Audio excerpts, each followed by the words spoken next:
Picture a tiny speck in the vast Pacific Ocean, Nauru, the world's smallest island republic. At just 21 square kilometers, it's easy to miss on a map, but impossible to overlook once you know its story.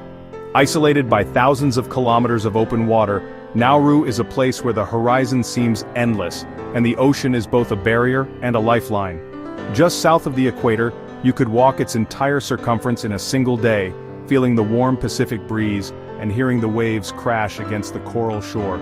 Yet, despite its small size, Nauru's history and culture are rich, layered, and deeply significant.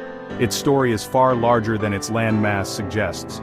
Once called Nauru by its people and Pleasant Island by passing sailors, Nauru was home to 12 distinct tribes who lived in harmony with the sea and land. For generations they fished the abundant waters, cultivated coconut palms, and built a society rooted in tradition, respect, and community. Their customs, songs, and legends were passed down through the ages, weaving a vibrant cultural tapestry that endures to this day. The island's isolation fostered a unique identity, shaped by both the bounty and the challenges of their environment. Beneath their feet, a hidden treasure was forming: phosphate, created over millennia from seabird droppings. This mineral, rich in nutrients, lay undisturbed for centuries, quietly accumulating and transforming the island's interior. This pure phosphate would one day transform Nauru's fate, catapulting it from obscurity to immense wealth. The discovery of this resource brought global attention, foreign investment, and a sudden influx of prosperity that few could have imagined. But with fortune came challenges. The rapid extraction of phosphate changed the landscape forever, leaving scars that are still visible today. Nauru's rise and fall is a lesson in fortune, stewardship, and resilience, a story of how quickly circumstances can change, and how a community adapts in the face of adversity. Its landscape and people bear the marks of both prosperity and hardship. The contrast between lush coastal fringes and the barren, mined-out interior tells a powerful story of transformation and survival. The story of Nauru asks us to reflect on what true wealth means and how we measure a nation's success. Is it in material riches, or in the strength and spirit of its people? Nauru's journey challenges us to think beyond numbers and resources, and to consider the deeper values that sustain a nation. It's a journey through time, prosperity, and loss, one that resonates far beyond this tiny island. Nauru's experience is a mirror for the world, reminding us of the delicate balance between progress and preservation. This is Nauru, a place of extremes, a land of beauty and challenge, and a story for the world to remember and learn from. The discovery of phosphate at the turn of the 20th century changed Nauru forever. What was once a remote and little-known island in the Pacific suddenly found itself at the center of a global rush. Beneath its surface lay a treasure trove of phosphate, a mineral essential for agriculture and food production around the world. Almost overnight, this quiet island became a global hotspot, as foreign powers and companies arrived, eager to mine its valuable soil. Ships crowded the tiny port, and workers from distant lands came to extract the white gold that would fuel farms across continents. After independence in 1968, Nauruans finally took control of their destiny. With the mines in their own hands, the money poured in, transforming the island almost overnight. For a brief, dazzling period, Nauru was the richest country per capita on Earth. The islanders enjoyed a standard of living that was the envy of the region, with new homes, shops, and modern conveniences springing up everywhere.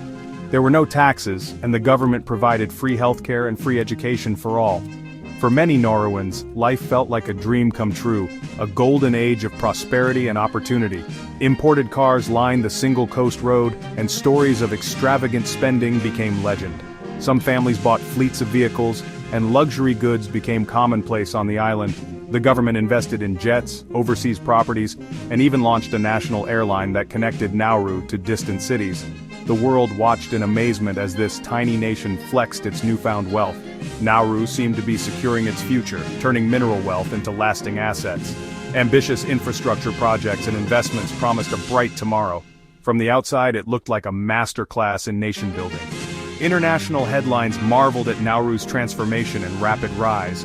But beneath the surface, the seeds of trouble were already sown. The relentless mining was leaving scars on the land, and few stopped to ask what would happen when the phosphate ran out. The good times, it turned out, would not last. The story of Nauru's phosphate boom was only the beginning of a much more complicated tale. For Nauruan families, the boom years brought comfort and modernity. Traditional fishing and farming faded, replaced by imported foods and new tastes. Homes filled with appliances and scholarships sent young Nauruans abroad. An entire generation grew up knowing only prosperity, believing it would last forever. Expatriate workers arrived, adding to the island's cosmopolitan feel. Social clubs, a golf course, and bustling activity transformed the island. Yet, as the old ways faded, a deep dependency on phosphate wealth took hold. The cultural fabric began to fray, replaced by reliance on foreign goods and easy money. The phosphate boom provided everything, while quietly building a gilded cage. The dream ended abruptly as phosphate reserves dwindled in the late 1980s. Instead of a careful transition, mismanagement and disastrous investments drained Nauru's wealth. The sovereign fund was squandered on failed ventures, including a notorious West End musical. Extravagant government spending continued even as revenues fell. Air Nauru became a costly symbol of excess, flying half-empty jets. Overseas properties were mortgaged and repossessed, including the iconic Nauru House. By the early 2000s, the trust fund was empty, the mines exhausted, and the country bankrupt. Basic services collapsed, and the jets were repossessed, isolating the island. The transition from richest to poorest was swift and brutal. Nauruans were left with memories of fortune and a harsh new reality. Nauru's prosperity left a permanent scar on the land. Once a lush tropical island, Nauru was transformed almost beyond recognition by the relentless pursuit of phosphate. The promise of wealth brought rapid change, but it came at a devastating cost. Phosphate mining stripped the island's interior, leaving a barren moonscape of limestone pinnacles. Where forests and fertile soil once thrived, now only sharp rocks and dust remain. The land, once alive with birdsong and greenery, is now eerily silent. 80% of the island is now a desolate, alien landscape, a stark reminder of what was lost. The heart of Nauru has been hollowed out, its surface carved into jagged spires and deep pits, making it almost impossible for life to return. The destruction wiped out habitats, reduced biodiversity, and threatened the island's fragile freshwater supply. Once abundant plants and animals have vanished, and the few that remain struggle to survive in the harsh, altered environment. The social cost was just as severe: unemployment, hardship, and a health crisis fueled by imported foods. With the land unable to support agriculture, Nauruans became dependent on processed imports, changing diets and lifestyles almost overnight. Nauru now faces some of the world's highest rates of obesity and diabetes. The loss of traditional food sources has led to a public health emergency, with families struggling to adapt to a new way of life that is often unhealthy and unsustainable. The psychological impact of losing everything lingers, creating a sense of collective grief. Generations remember a different Nauru, and the trauma of environmental loss is felt deeply in the community's spirit.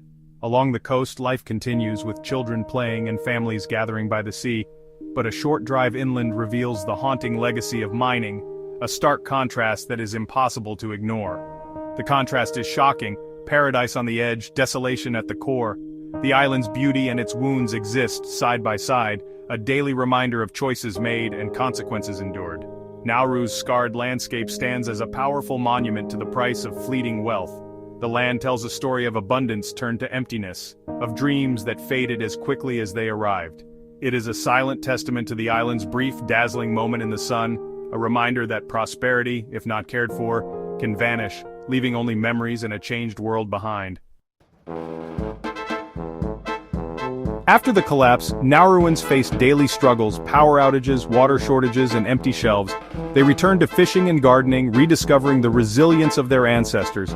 Community and family bonds grew stronger, helping people endure hardship. Despite the loss, Nauruans remain warm and welcoming, focused on rebuilding. The nation sought new income, hosting an Australian asylum seeker center and selling fishing licenses. These measures provided lifelines, but the search for sustainable revenue continues. Children now grow up among mining relics, learning both the legends of the boom and the old skills of survival. There's a sense of balance returning, a reconnection with cultural roots. The path is difficult, but the Nauruan spirit endures. The island's story is now one of adaptation and hope. Nauruans are determined to shape a new future, grounded in community and resilience. Visiting Nauru is for the adventurous, not the luxury seeker. The island's main attraction is its industrial archaeology, the surreal topside plateau and rusting mining machinery. These haunting relics tell the story of a vanished era. Yet, Nauru's rugged coastline and Anabure Bay offer moments of natural beauty and quiet reflection. The surrounding reef is a hidden gem for divers and snorkelers, teeming with marine life. But the true highlight is the people, welcoming, open, and eager to share their story. Walking the ring road, you'll be greeted with waves and smiles. Local events and roadside stalls offer a glimpse into daily life and community spirit. A trip to Nauru is about connection, not sightseeing. Here, every encounter is a window into resilience and history. Nauru's story is a stark warning about the dangers of the resource curse. It shows that true wealth isn't just dug from the ground. It requires stewardship, planning, and diversification. The island's collapse highlights the risks of over-reliance on a single commodity and poor financial management. Nauru's moonscape is a dramatic symbol of unsustainable development and environmental neglect. In a world facing climate change and resource depletion, its lesson is urgent. Yet the resilience of the Nauruan people is inspiring. Their story doesn't end in ruin, it continues in their efforts to rebuild and adapt. The true wealth of Nauru lies in its people's strength and spirit. Nauru's journey is both a warning and a beacon of hope. Today, Nauru stands at a crossroads, determined to build a sustainable future. The ocean is now its greatest asset, with fishing licenses providing vital income. Efforts to rehabilitate the mined-out interior have begun, symbolizing a commitment to healing. Small-scale tourism offers new opportunities focused on authenticity and connection. Every visitor helps write Nauru's next chapter, one of recovery, not extraction. Nauru's story is a mirror for us all, a tale of loss, resilience, and renewal. The island's future depends on learning from the past and valuing what truly matters. In the heart of the Pacific, Nauru's spirit endures, small in size, but immense in lesson.